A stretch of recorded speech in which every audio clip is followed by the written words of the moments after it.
हर बार हम कहते हैं कि जब भी वापस एक बार करेक्शन या मंदी के बाद तेजी बनती है, लीडरशिप बदलती है।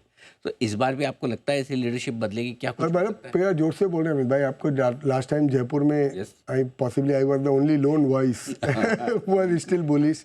मैं आपको बोल रहा हूँ पक्का सेक्टर लगता है, फाइनेंशियल सेक्टर में लगता है, हाँ, और खास करके एनबीएफसीज में लगता है जहाँ पे वैल्यूएशन काफ़ी अट्रैक्टिव है। और आपने देखा भी एक एनबीएफसी में चेंज ऑफ फाइंड हुआ है। तो ऐसे क्या है, अभी ये सब कारण भी बनेंगे वैल्यू क्रिएशन के लिए। तो जब सर वैल्यू बहुत डीप हो जाएगी ना अनिल भाई, लास्ट 3-4 साल से प्राइवेट इक्विटीज ने भी बहुत बेचा है इंडिया में। ऑब्वियसली वो तो स्मार्टर ऑफ द लॉट है, तो ये भी सब साइड लाइन में पैसा लेके बैठे ही है। तो अगर अपॉर्चुनिटी रियल में दिखेगी तो ये भी आएंगे। तो मुझे लगता है काफ़ी सारे स्मॉल बैंक्स, स्मॉलर एनबीएफसीज जहाँ जरूरत से ज़्यादा धुलाई हो गई है ना, वहाँ पे अच्छी अपॉर्चुनिटी है फ्रॉम अ 2-3 ईयर पर्सपेक्टिव। अगर वही है कि आप मेरे बोलने पे मत जाओ, आप अपना, अगर आप खुद कर रहे हो और आपको खुद को समझ है या किसी आदमी से आपका कनेक्ट है जिसको रियल में समझ है तो करो, अदरवाइज फिर प्रोफेशनल को दो पैसा। ठीक बात है। एक चीज़ और कि एक वो कश्मकश भी चलती है कि लार्ज कैप्स लें या मिड कैप स्मॉल कैप, आप क्या प्रेफर करते हैं? अनुराग, मेरा तो हमेशा जो लाइफ में वर्क किया है ना, that I have not given too much weightage to any cap. Okay, basically obviously last 6 months में स्मॉल कैप और मिड कैप में थोड़ा फ्रॉड था लास्ट 6 मंथ्स पहले, तो वहाँ पे उस टाइप का कोई एक्सेप्शनल सिचुएशन हो जाए तो बात अलग है। पर at this point of time you can find opportunities which are very compelling even in large cap, right. पर वहाँ पे आपका रिटर्न आपको मॉडरेट एक्सपेक्टेशन करना पड़ेगा।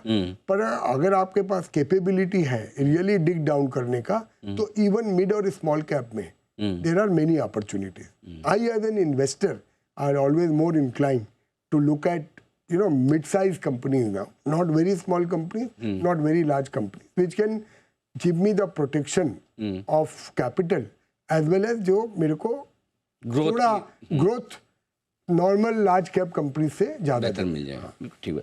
आखिरी सवाल, जो लोग 2020 के बाद मार्केट में घुसे हैं उनके लिए पहला, प्राइस वाइज और टाइम वाइज दोनों करेक्शन पहली बार आए, सितंबर से लेके मार्च हो गया और प्राइस वाइज भी अच्छे खासे ऊपर से गिर गए, उनके लिए क्या एडवाइस है, क्या गोल्डन वर्ड्स है आपकी तरफ से? गोल्डन वर्ड 3 ही है, that believe in the market. ये यहाँ पे कि कुछ छोटे मोटे झटके से कोई बुल मार्केट खत्म नहीं हो रही है। Perfect, that is point number 1। Point number 2, ये आपका हार्ड अर्न पैसा है, तो इसको आप अपनी सोच समझ से बहुत अच्छी प्रकार से, बिना ज़्यादा ग्रीड और बिना ज़्यादा फियर साइकिल में गए हुए, इसको बहुत अच्छी प्रकार से सोच समझ के इन्वेस्ट करो। आप 5,000 रुपए की शर्ट लेते हो अनिल भाई, 4 दुकान में जाते हो, अगर महंगी लगती है तो, ठीक बात है, राइट। 5 लाख के शेयर लेने के लिए आदमी 1 सेकंड ब्लिंक नहीं करता है, किसी ने कुछ बोला और मैंने ले लिया। That is not the investing approach should be, right.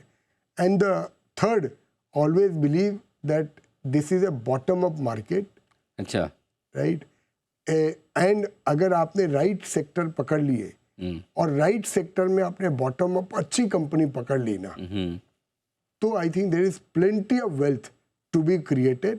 What we have seen in the last 25 years, जो आप देख रहे हो लास्ट 5 साल में आपने अपनी आंख के सामने देखा है, मुझे लगता है ऐसी अपॉर्चुनिटीज बहुत मार्केट में आएगी। फॉरगेट इंडिया मार्केट अनिल भाई, आप यूएस जो डेवलप्ड मार्केट है जहाँ ट्रिलियंस ऑफ डॉलर की इकोनॉमी है और ट्रिलियंस ऑफ डॉलर के मार्केट कैप है, वहां पे भी लोगों ने कितने गुना किया है पैसा इन द लास्ट 5 ईयर्स। ठीक बात है, बिल्कुल। समथिंग लाइक ए फेसबुक, उसमें भी भाव 6-7 गुना हो गया फ्रॉम द बॉटम।